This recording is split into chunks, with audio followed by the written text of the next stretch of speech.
Matra connaît pas. Jusqu'au milieu des années 60, les Français n'avaient jamais entendu parler de cette entreprise spécialisée dans les technologies de pointe et l'armement aéronautique.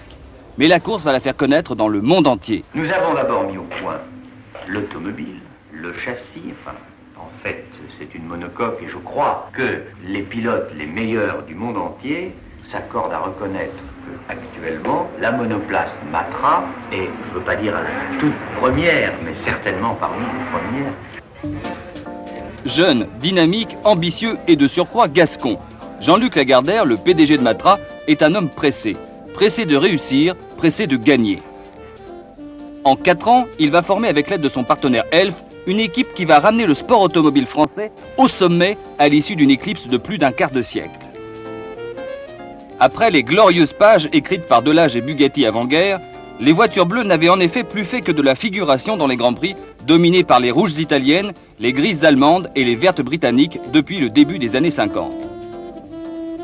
Or, avec Stewart pour leader et une nouvelle génération de pilotes français enthousiasmés par cette jeune équipe Matra Elf qui ne tarde pas à s'affirmer l'égale des plus illustres, voici que renaît la passion bleue.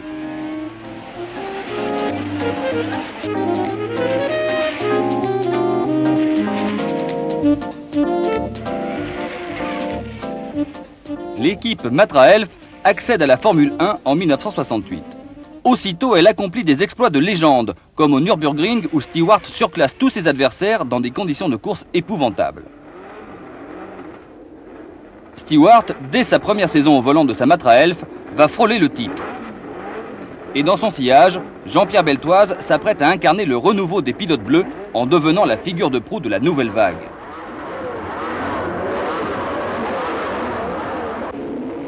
En 1969, Matra sort une nouvelle monoplace, la MS-80, qui grâce à la conception d'avant-garde de sa coque et à la qualité aéronautique de sa fabrication, va permettre à Stewart de remporter haut la main le premier de ses 3 titres mondiaux. Cette MS-80 est la fusée qui met sur orbite non seulement le grand pilote écossais, mais tout le sport automobile français qui somnolait. L'ancien champion Louis Chiron, devenu directeur de course du Grand Prix de Monaco, se sent rajeunir. Cette année-là, c'est Graham Hill qui remporte en principauté. Mais malgré cette victoire, il devra abandonner son titre à Jackie Stewart, souverain, et à sa belle bleue.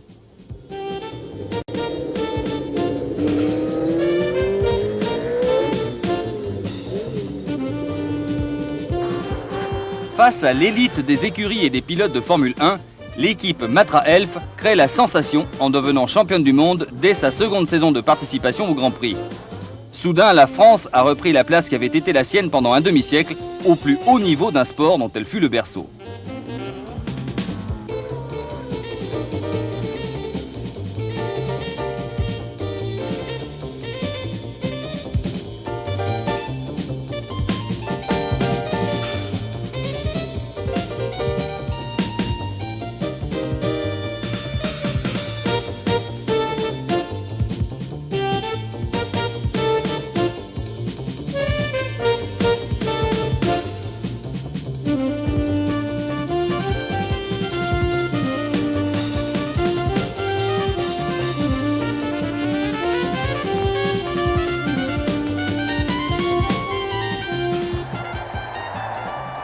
Blue is beautiful, exulte Jackie Stewart.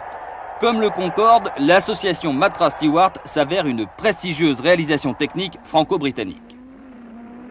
Mais le destin les sépare et le champion écossais va désormais poursuivre sa carrière au volant des voitures anglaises. Une marche pour commencer en 1970. Ce ne sera pas une réussite d'ailleurs et il faudra le talent alors sans égal de Stewart pour offrir à cette voiture mal née sa seule victoire de la saison.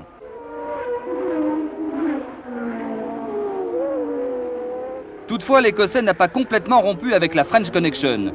Il restera en effet fidèle aux couleurs de Elf jusqu'à la fin de sa carrière, ce qui permettra au pétrolier français de conserver en sa personne la formidable locomotive dont il a besoin pour continuer à tirer le sport automobile français encore convalescent vers le sommet.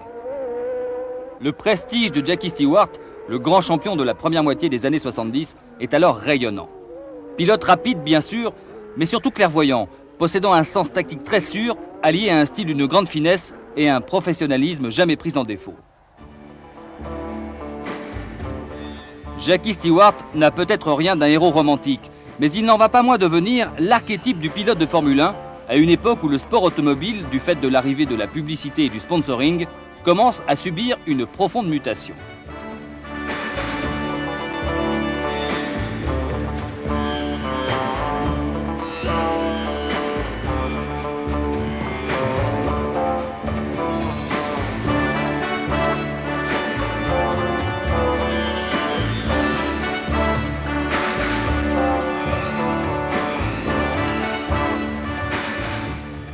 En 1970, arrive à ses côtés un jeune espoir français complètement inexpérimenté mais manifestement très doué.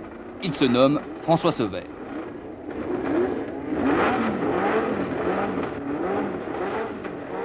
Sourire de carnassier, mais œil de velours, ce garçon est un séducteur. Mais c'est aussi un élève attentif et c'est ce qui séduit Stewart. Et me faire un peu de professeur au sein de l'équipe Tyrrell, dans le sens où à chaque fois que j'ai un problème, à chaque fois que j'ai besoin d'un renseignement, je m'adresse directement à Jackie et je l'obtiens à chaque fois. The next big long one, if you gear it for third gear, where else will you use third gear? Commence alors une nouvelle version de l'histoire de Pygmalion avec Stewart dans le rôle du maître. Yes, but this is okay for the short circuit. But when you speak of doing the entire circuit, you want to put together a set of ratios that will complement the whole circuit. Conquis par les qualités humaines et sportives de François, Jackie décide de lui inculquer son savoir. Ébloui par la compétence et la subtilité de Jackie, François devient son fidèle disciple. L'entente et même l'amitié qui s'instaure entre ces deux hommes est d'une qualité d'autant plus rare que les rapports qui régissent habituellement les pilotes d'une équipe sont le plus souvent placés sous le signe de la concurrence ou au mieux de l'indifférence. L'exercice de ce métier si dangereux et exigeant a pour effet d'exacerber l'égocentrisme naturel des champions. Mais sous la houlette paternelle de Ken Tyrrell, Stewart est sûr de lui, de son talent, ainsi que de la loyauté de son élève. Et il n'hésite pas à lui montrer la voie, car il a décidé de faire de Sever son héritier. François, lui, est décidé à jouer le jeu, sans chercher à brûler les étapes. Pour faire partie des grands, il faut avant tout tenir la distance sans problème, c'est-à-dire être capable de faire le record du tour dans le dernier tour d'une course. Et ça demande au moins 2 ans d'expérience et d'habitude, etc. Parce que ce ne sont pas du tout les mêmes muscles qui travaillent au volant. Et un athlète se fatiguerait beaucoup plus vite qu'un pilote de course chétif, par exemple. Le jeune Français n'ignore pas qu'il a beaucoup à apprendre et il mesure sa chance d'avoir un tel professeur.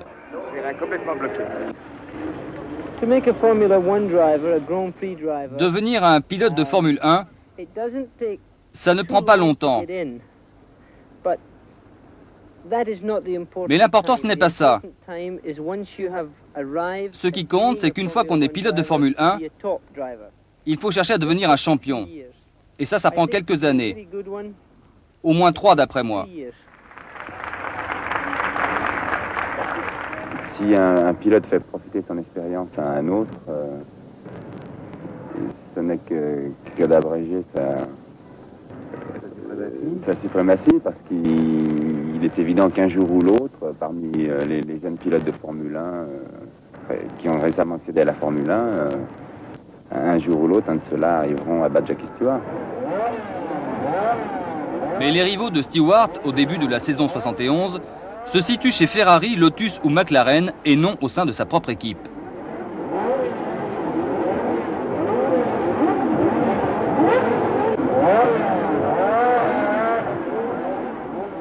L'année précédente, Jackie a dû laisser son titre à son ami Jochen Rindt, qui, hélas, est devenu le premier champion du monde à titre posthume après avoir trouvé la mort à Monza.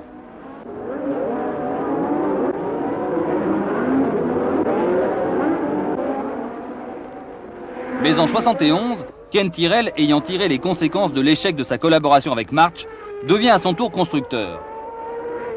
Et la voiture qu'il fournit à son protégé va permettre à celui-ci de reprendre son bien.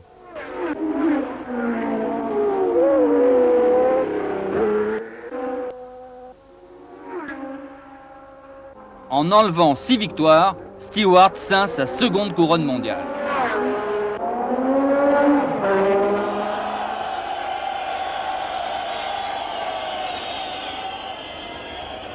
Et la fête sera complète chez Tyrrell puisque dans l'ombre du maestro, le petit nouveau a progressé à pas de géant. François Sever a remporté le Grand Prix des États-Unis. Il est le premier Français à renouer avec la victoire en Formule 1 depuis Maurice Trintignant à Monaco en 1958, 13 ans plus tôt.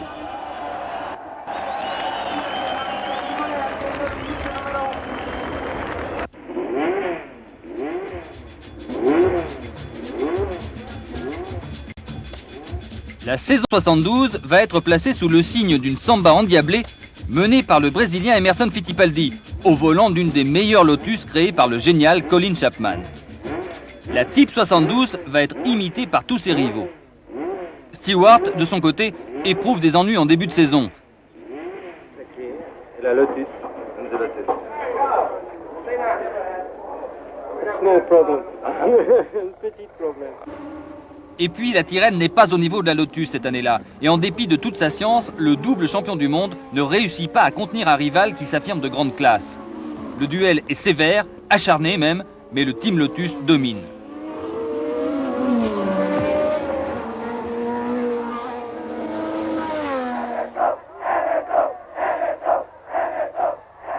Et ce qui devait arriver, arriva. Emerson Fittipaldi devient en même temps, à 26 ans, le plus jeune et le premier Brésilien champion du monde de Formule 1.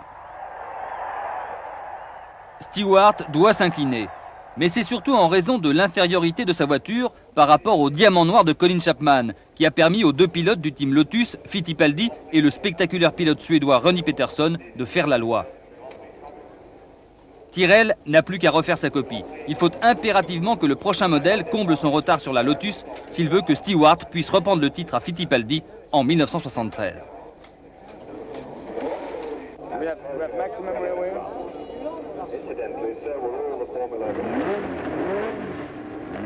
C'est profondément déterminé à reprendre son bien que le team Tyrrell Elf aborde la saison 1973. Stewart y est d'autant plus résolu que petit à petit, l'idée de mettre un terme à sa carrière à la fin de cette année s'insinue en lui avec de plus en plus d'insistance. Raison de plus pour partir en beauté, par la grande porte, le fronçin d'une triple couronne. Mais Fittipaldi va défendre chèrement la sienne, et même si les Tyrrell n'ont cette fois plus grand-chose à envier au Lotus, la bataille fait rage sur tous les circuits entre les pilotes des deux écuries vedettes.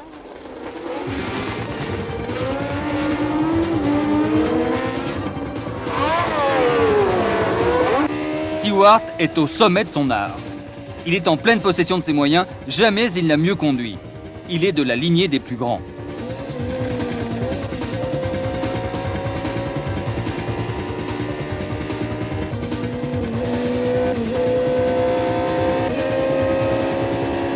De son côté, Sever est mûr pour assurer la succession. Il va le prouver en se classant 6 fois deuxième, dont 3 fois dans les roues de son leader.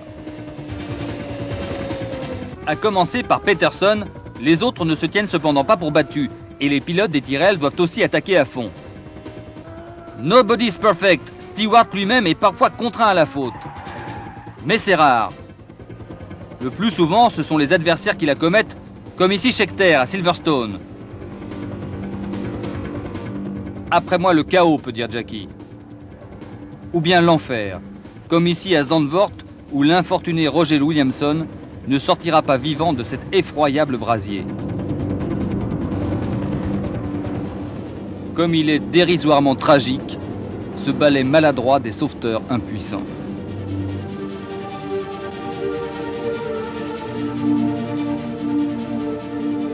Il est d'amères victoires, et celle-ci, endeuillée par ce drame, en fut une pour Jackie Stewart. Mais il était dit que la lumineuse trajectoire de Stewart allait s'achever dans la tristesse et la douleur. Car le 6 octobre 1973, à Watkins Glen, sur le même lieu de son premier triomphe 2 ans plus tôt, c'est François Sever qui se tue à son tour. Hagard, anéanti, Stewart renonce à prendre le départ de ce qui devait être le 100e et dernier Grand Prix de sa carrière. La Formule 1 perd en même temps son idole et son prince charmant. D'un seul coup, voici le team Elf Tyrrell réduit à néant. Ken Tyrrell engage alors 2 espoirs, Jody Scheckter et Patrick Depailler, leader de la nouvelle vague française qui compte aussi Jean-Pierre Jarier, pilote au style somptueux, et Jacques Lafitte, le Titi parisien. Les Anglais comptent sur Hunt pour prendre le relais de Stewart. Les Autrichiens voient en Lauda leur nouveau Rindt, et les Italiens lancent une femme, Lella Lombardi. La saison 74 marque le début d'une nouvelle ère dans la Formule 1. Le champion s'est retiré, la succession est ouverte, et une meute de jeunes loups s'apprête à se battre pour s'en emparer.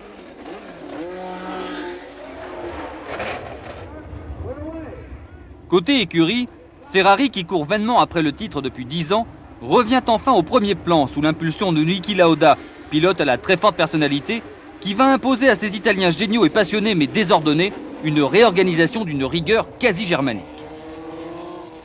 Mais un revirement aussi complet et presque contre nature ne se réussit pas du premier coup, et l'expérimenté Fittipaldi profitera des erreurs de jeunesse de ses jeunes rivaux pour s'attribuer son second titre. Mais l'avenir, on le sent déjà, appartient à ces nouveaux venus.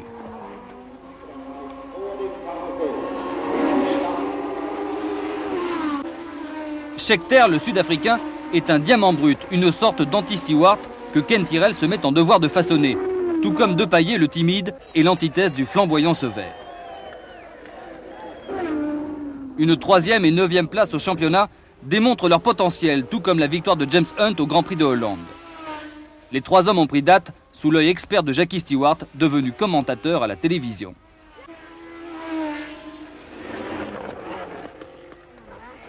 C'est cependant Lauda qui apparaît le plus à même de devenir le leader de la nouvelle vague, et il accumule les coups d'éclat. Un caractère d'airain, un professionnalisme sans concession, Lauda et Ferrari, c'est le mariage de la carpe et du lapin, mais pourtant ça marche.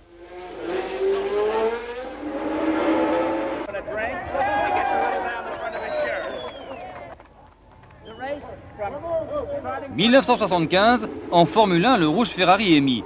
Mais le bleu de France se renforce avec l'entrée en lice de l'équipe Ligier, une nouvelle formation qui engage Jacques Lafitte. C'est le début d'une longue, glorieuse et populaire épopée.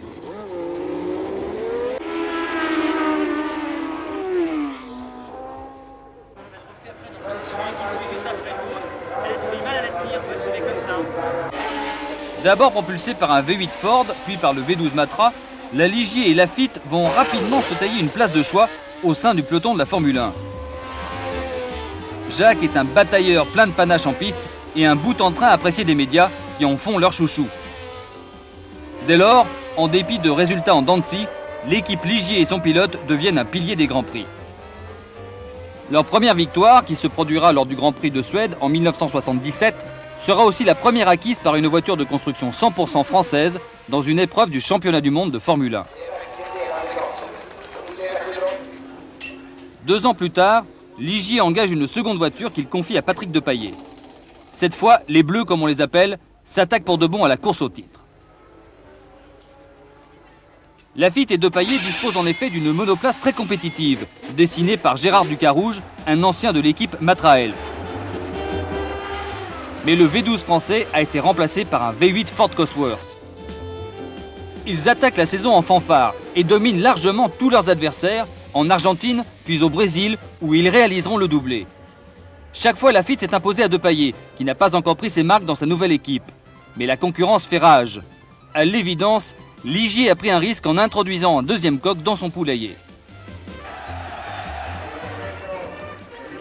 À Jarama, Patrick prend sa revanche. Déjà, on croit que le titre va se jouer entre les 2 pilotes de Ligier.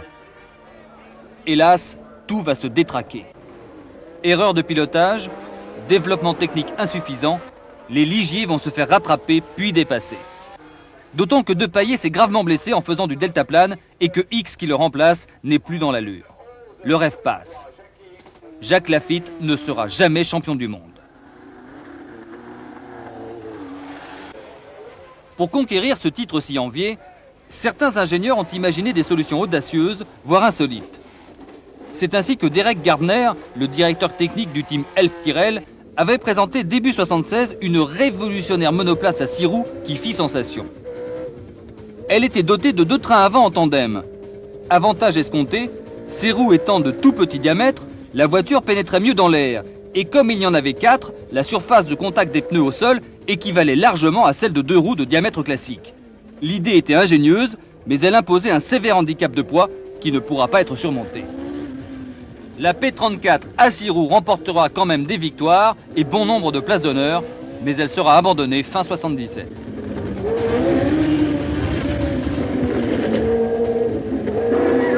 L'inventif Colin Chapman, lui, trouvera une solution d'avenir avec l'exploitation de l'effet de sol, qui permettra à ces Lotus de surclasser leur rival en 78 avant que ses concurrents ne le copient.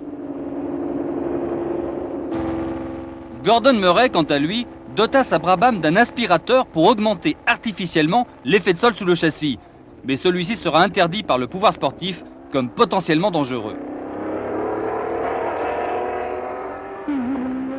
L'utilisation de l'effet de sol fut un succès considérable qui permit au déjà vénérable moteur V8 Cosworth, né en 67, et aux écuries britanniques de continuer leur règne sur la Formule 1 jusqu'au début des années 80.